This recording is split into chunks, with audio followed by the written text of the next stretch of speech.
துபாயில் நடைபெற்று வரும் 24 மணி நேர கார் ரேஸின் ஒரு போட்டியிலிருந்து நடிகர் அஜித் விலகுவதாக அதிகாரப்பூர்வமாக அறிவிக்கப்பட்டுள்ளது. துபாயில் நடைபெற்ற கார் ரேஸ் தகுதிச் சுற்றில் நடிகர் அஜித்தின் குழு 7வது இடத்தை பிடித்து அடுத்த சுற்றுக்கு முன்னேறியது. அதன்படி அவரது குழுவினர் பங்கேற்றுள்ள 24 மணி நேர கார் ரேஸ் தொடங்கி நடைபெற்று வருகிறது. இன்று பிற்பகல் வரை நடக்கும் இந்த பந்தயத்தில் குழுவில் உள்ள 4 பேரும் சுமார் 6 மணி நேரம் கார் ஓட்டுவார்கள் என எதிர்பார்க்கப்பட்டது. ஆனால் ரேஸ் ஆரம்பித்த 2 மணி நேரத்திலேயே அஜித்தின் குழு சார்பில் அஜித் தரும் அறிக்கை ஒன்று வெளியானது.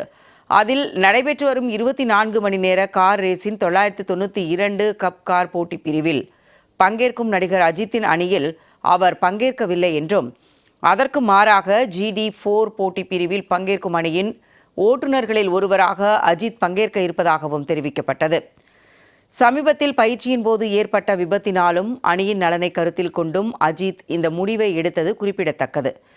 இந்நிலையில் போட்டியை கண்டு நடிகர் அஜித்தின் ரசிகர்கள் ஆரவாரம் செய்து வரும் நிலையில் அவரது ரசிகரான அருண் என்பவர் போட்டியின் நடுவே வெளியிட்ட வீடியோ வைரலாகி வருகிறது. துபாய் ஆட்டோ ட்ரோம் எங்கே இருக்குன்னு பார்த்தீங்கன்னா துபாயோட கிரிக்கெட் ஸ்டேடியம் பக்கத்தில் தான் இருக்குது. இப்போ எங்கே இருக்குன்னு எல்லாமே இந்த ட்ராக்கு தான். இந்த ட்ராக்கில் தான் நம்ம பார்த்துட்டு இருக்கோம். இன்றைக்கி ஏகப்பட்ட மக்கள், இன்றைக்கி ஏகப்பட்ட யூகேலேருந்து வந்த எல்லா பீப்புளுமே கேட்குறாங்க, எதனால் இவ்வளோ ஆர்ப்பாட்டம் அப்படின்னு கேட்டுட்டு இருக்காங்க. அதுக்கு காரணம் எல்லாருமே சொன்ன ஒரே வார்த்தை ஏகேனா யார் அப்படின்னு கேட்டாங்க. கேட்டதுக்கு தான் ஒரே பதில் அல்டிமேட் ஸ்டார் அஜித் குமார் அப்படின்னு சொல்லிட்டு எல்லாருமே ஓவரால் கிரவுண்டில் கத்துறாங்க.